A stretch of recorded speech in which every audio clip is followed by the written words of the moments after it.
Bit disappointed that at Accountex you don't get a proper walk-on introduction. So this morning I've got Jesus introducing me. Now before I show Jesus on the screen, I just want to say that I'm not intending to be blasphemous, nor am I trying to offend any other speakers that are at Accountex today. It is all tongue-in-cheek. So, Jesus, I know you'll be praying, like me, that Simon doesn't bang on about advisory-led services, the profession being taken over by robots, or beautiful software in today's sermon. I can assure you all, those gurus that are at Accountex are on their way to hell and damnation. So, sit back, relax, and get ready to ride the stairway to heaven and discover how you can maximize the value of the true experts in your industry, your peers. Please, put your hands together and give heavenly welcome to Simon Chaplin.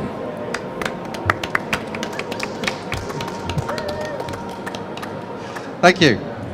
So, I want to start by being a little bit provocative. Jesus is going to appear twice more, by the way, during the course of today's presentation.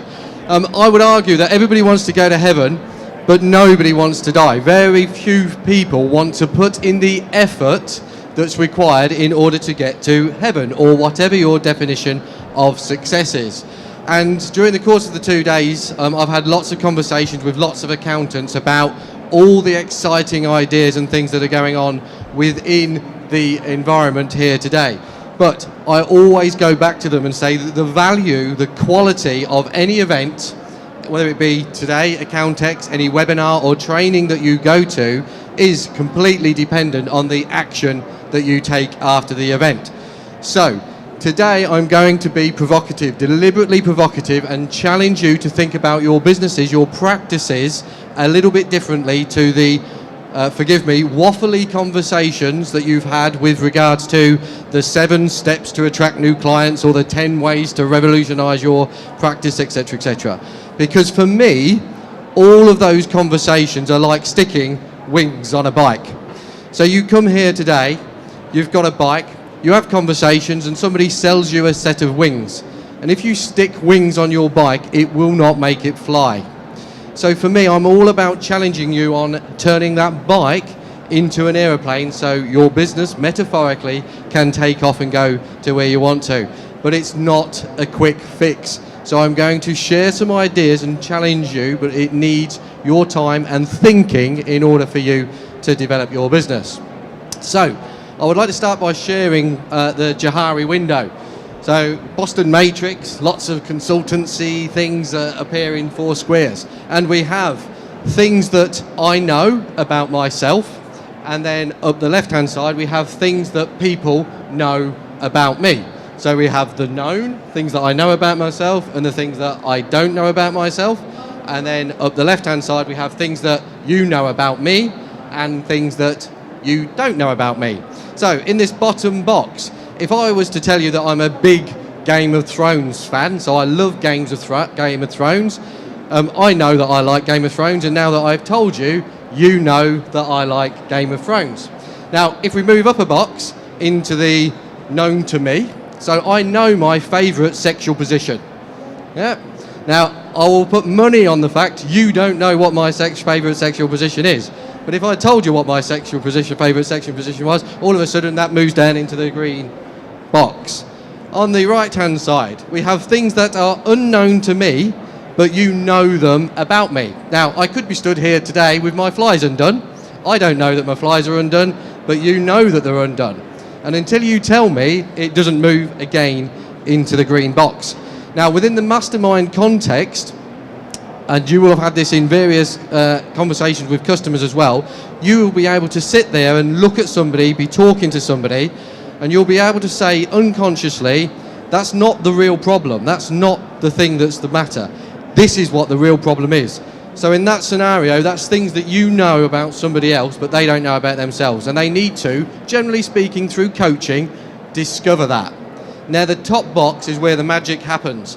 These are things that I don't know about myself, and you don't know about yourself either. Now, through the masterminding process, and most importantly, intelligent questions, you can discover the magic. So you both have insights about yourself and ultimately the person that you're working with. And the idea is to expand the green box. Once you've expanded the green box, you then put a boundary around it, and that becomes the new relationship. Now, ultimately, when you're in that masterminding environment, or working with somebody, this process happens quicker in two ways. Firstly is when you trust each other, because if you don't trust each other, you cannot be vulnerable. And by vulnerable, I mean talk about your innermost thoughts, your innermost insecurities, and by expressing them, it expands your comfort zone, enables you to be inspired, challenged and supported, and move on and grow. Now, I'm going to show you a young lady called Nicola. Nicola's been a member of my mastermind group for a number of years.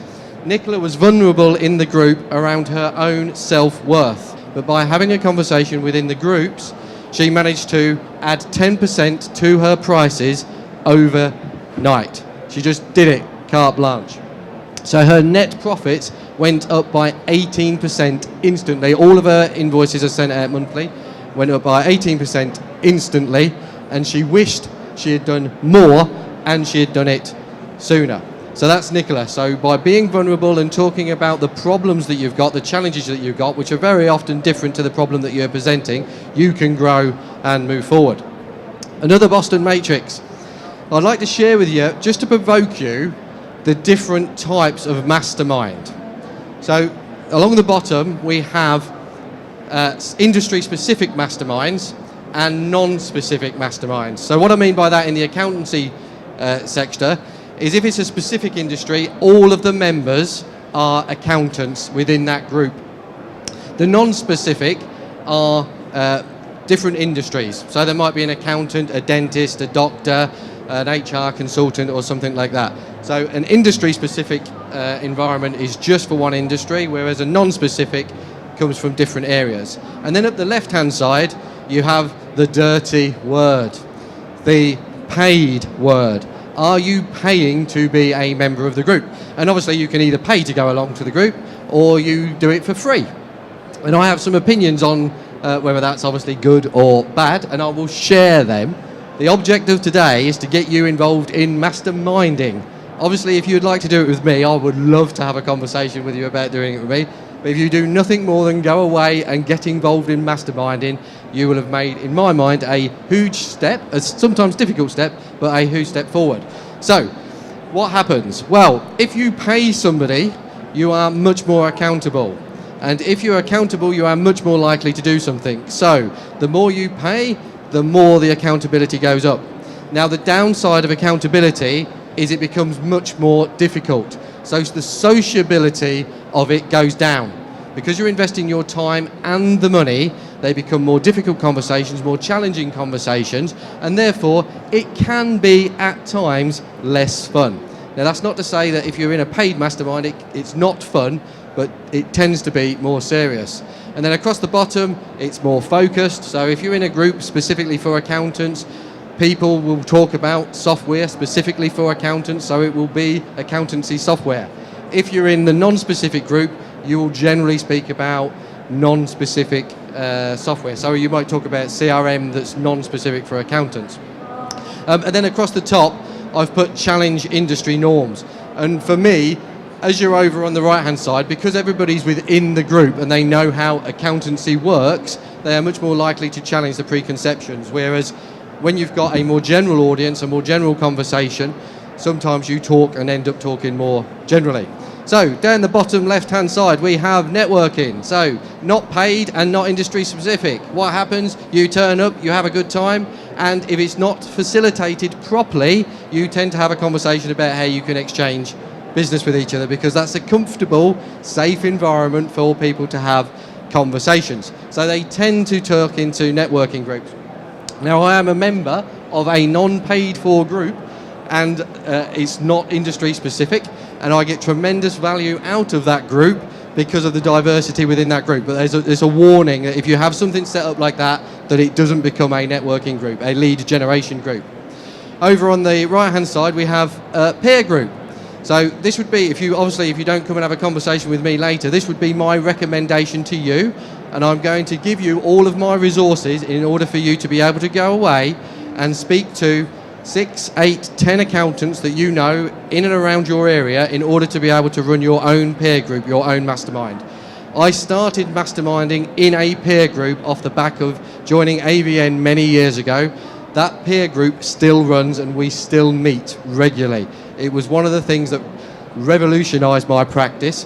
One of the things is it was an opportunity for me to go and moan to people that understood my position. So I could go home and moan to the wife and she didn't really get it, or I would go home and, well, you'd never moan to the team, and you'd go to the pub and moan to your friends, and most of them weren't really in business, so they don't really get it. But if you've got a peer group of trusted people that you can confide in, they will get it. So if you go nowhere else, go to the peer group.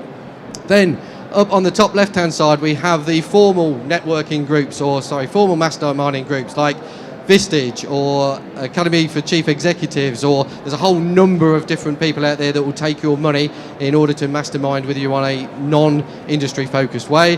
And then obviously top right, which is what I'm talking about today, you have the Accountants Mastermind group, or DANAs, where I run groups specifically for accountants and hold you accountable for the action that you set in those meetings. Because remember, I believe the value of any event is only as good as the action that you take as a result of being in that event. Now, mastermind groups, the crucial part of it is that you have an expert facilitator. Because what happens, generally speaking, is you go along to a mastermind group or any environment, including here, and you turn up with a problem. And that problem might be, I want to increase sales. And because we lived in a Western End society, and since we was 5, we've gone to school, and we get rewarded for knowing the right answer to the question. So if I say the capital of France, you instantly want to tell me Paris. Yeah? Superhero syndrome. Team members come to you, they ask a question, I'm brilliant, you deliver the answer. So, in order to solve your problems properly, especially within a mastermind, is you challenge the problem. So as soon as you see a problem, you think about the problem before you try to solve it. So I want to give you a problem to prove the point. There is a football tournament, and within that football tournament there are 243 teams. How many games need to be played in order to get to a winner? Would anybody like to throw an answer?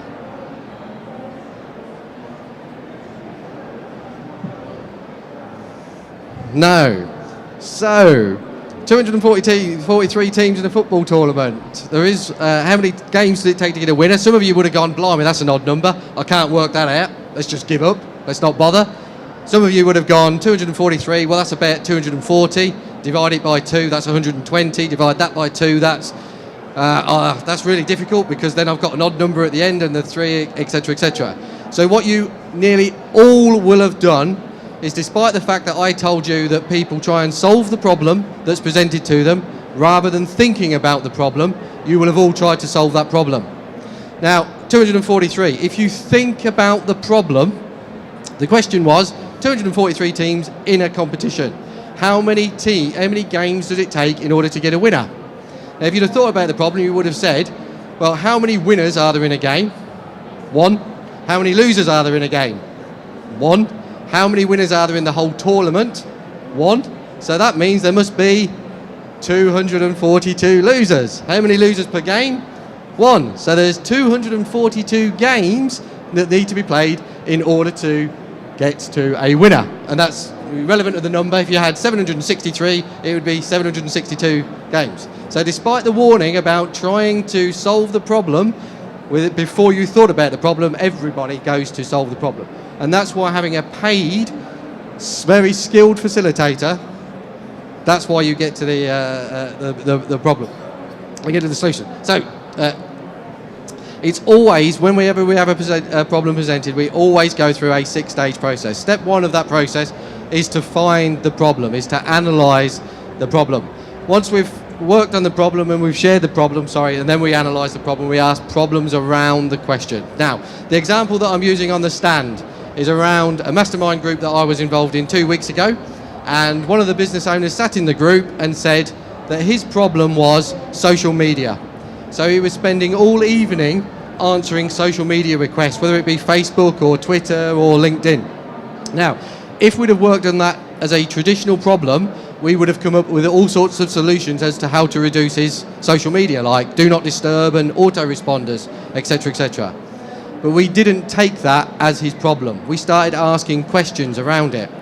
Now, by asking those questions, what we discovered was that he was on social media because he didn't like talking to his wife. So, social media wasn't the problem. Talking to his wife, communicating with his wife at 8 o'clock in the evening was the problem. Now, we had a completely different conversation as soon as we discovered that it was communication with his wife rather than autoresponders on LinkedIn. So do you see the difference? Now, he's gone away with an action plan on how to improve. So basically, he didn't like talking to his wife because she shouted at him. That was the thing. So he needed to go and communicate that with her, etc., etc. So find the problem. The problem in that case was LinkedIn or Twitter or whatever. Share the problem and then analyze the problem. Once you've worked out what the true problem is, as opposed to what you think the problem is, you can then restate the problem, find a solution to the problem, and then ultimately set actions to solve the problem. What is the immediate next step? What step are you going to take when you leave that meeting in order to achieve the things that you want to do? So immediate next step. What evidence are you going to provide that that's been done? And then thirdly, what date are you going to do it by? Because a dream without a date is a goal, or a goal without a deadline is a dream. So it's always a 6-step process. In the pack, which I'm going to share with you later, you can get the agenda and it shows you how to go through the process. My advice is, if you've never been in a room with a mastermind facilitator, go and experience it, because you will get an idea. And I'm going to share some questions with you in a minute that will provoke you a little bit differently than the provocation that you've had when you've gone round. So, questions. On your seat, you have a piece of paper that looks not dissimilar to this. I am going to ask you to fill in your name, your email address, and your practice. I am going to ask you 3 questions. As I ask those questions, I would like you to answer in the boxes. Now, you don't have to answer all 3. So if I ask one of the questions and you think that's not relevant for me, or I don't know, just don't write an answer down. If you write at least one answer, fold it in half, and then that lady over there called Jenny with the funny hat on, she's got a goldfish bowl. As you leave, if you fold it in half and put it in the bowl, on Tuesday I will draw one name out of the hat, and you can come and spend half a day with me on a problem that you've got. We'll go through the works, we'll do the planning, we'll do the day, and then I'll do the follow-up, so you can experience live with me what it's like for me to take the mickey out of you, for want of a better phrase. So, at the top, name, email, and practice. Question 1. Little word of warning. The first answer that comes into your head very often is the correct answer, but what you'll do is you'll go, oh, I can't put that, or no, that's not really it, and then you'll come up with some rubbish. You'll come up with some rubbish that you want to write down that you feel is acceptable. So be very aware of the question that comes up. Question 1. What are you currently tolerating? What are you currently tolerating? And write down the answer in box 1, please.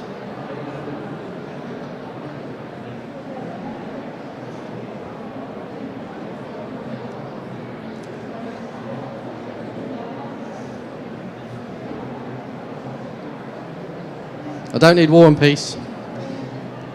What are you currently tolerating? Right. Question 2. This is a bit of a longer question, so it will take you a little bit longer perhaps to run through it.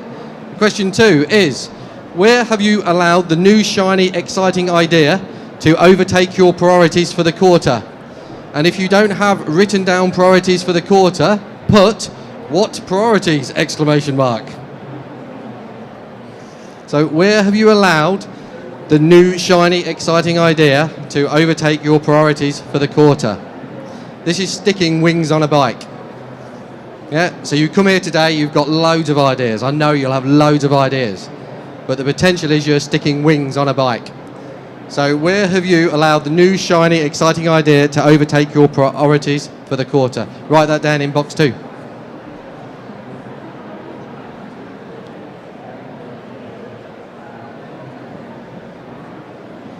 And then the third question And sometimes the third question provokes a similar answer to the first two questions. But just have a think and just check in to see whether it's different. What decision are you postponing in the irrational hope that the problem will somehow resolve itself? What decision are you currently postponing in the irrational hope that somehow the problem will resolve itself? And about 90% of the time, if you're a practice owner, there's a person's name that pops into your head that you're probably paying money to that isn't giving you the return on investment that you hoped when that relationship started. So what decision are you postponing in the irrational hope that the problem will resolve itself? As I said, if you fold those questions in half and then give them to Jenny with a hat on at the end, it'll go into a hat, and on Tuesday, once we've gone through, we'll pick it out. Now, I haven't got time, obviously, to go through the whole process with you today, but hopefully one of those three questions has pressed a button.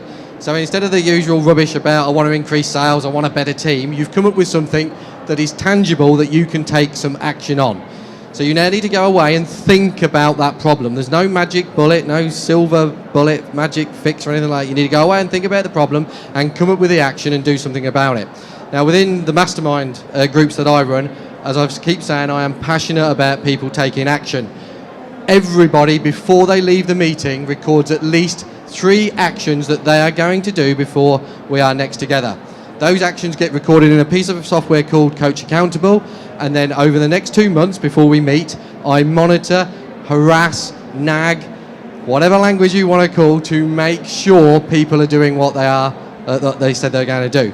Because I am very, very, very precious about my statistics. And I know, I'll come back to that in a minute, I know 97.5% of the actions set by the members are completed. So of all the actions that are set, if 100 actions are set, 97.5 of those actions are completed on average. Now, without being rude about it, I don't know any other training environment, any other webinar, any other mastermind group out there that monitors their statistics, the results, their actions taken, as closely as that, and will publicly share them. Most of them don't know.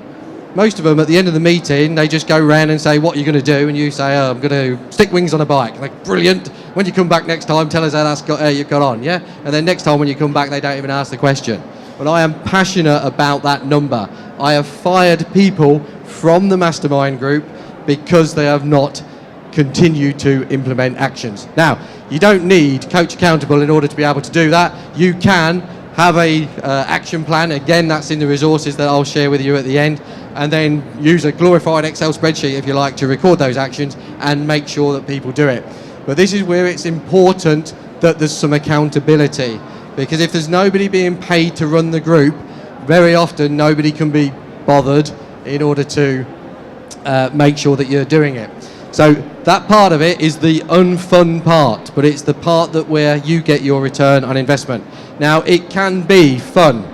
So here's an example, along with all the nagging and the harassing, etc., that I use. Here's an example where I've generated something a little bit funny in order to encourage people to do what it is that or they have said that they're going to do. Hello, Darners. It's me, your favorite Lord and Savior, Jesus. We heard Simon praying last night that you completed all of the actions you set at your last meeting. I love each and every one of you, but Simon is special to us up here as the sun shines out of his and we like the sun. So if you don't pull your socks up quickly and get those actions done, I'll be sending my mate Satan up from hell to make you go turbo, and you don't want that.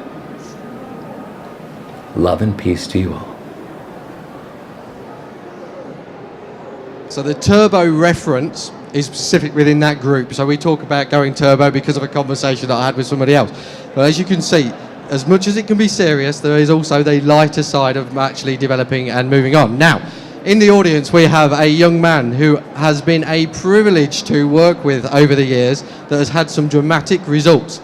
Now, as much as I love standing up here and sharing these ideas, and I take a massive amount of credit for how successful people are, it's not really about me, because the grunt work, the stairway work, is done by the people that are actually in the group. The man that I'm talking about is a young man called Michael. You wave, Michael. I started working with Michael 2012-ish or somewhere like that. If you want to have a conversation with Michael about how this has worked for him, the process has worked for him, you're more than happy to have that conversation, Michael. Perfect, thank you. He said yes in case you can't hear him. And we'll be over there in the stand after this presentation if you want to go and have a chat. These are the numbers that Michael has achieved. Now, it's very easy for me to stand here and go, ta-da, this is what Michael's done. The fact of the matter is that Michael has systematically, over a number of years, worked out what it is that he needs to do. He's recorded those actions, and then he's gone away and implemented those actions. He's not bought something for £2.99 a month, or gone on a course, or found whatever it is, enlightenment, and these numbers have arrived. He's actually gone away and done the work. There is no silver bullets, but these are Michael's numbers. When we first started working together, Michael got an average fee of £1,375 per client.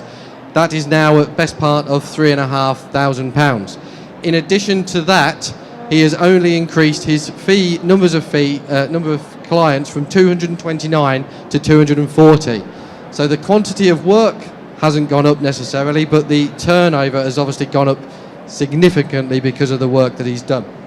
And I think it's fair to say, Michael, that most of that is mindset around self-worth, being vulnerable and getting out of your comfort zone.